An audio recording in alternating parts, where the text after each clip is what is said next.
দই নিলাম, তার মধ্যে একটুখানি বিট নুন দিলাম, একটু মধু দিলাম, আর এই যে চিয়া সিড ভিজিয়ে রেখেছিলাম এটা একটু দিয়ে দিলাম। এই আজকের আমার সকালের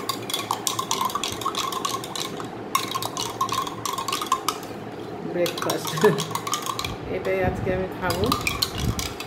আর এটা খাওয়াতে পেটটা খুব ঠান্ডা থাকে, খুব ভালো লাগে। খেয়ে দেখো তোমরা,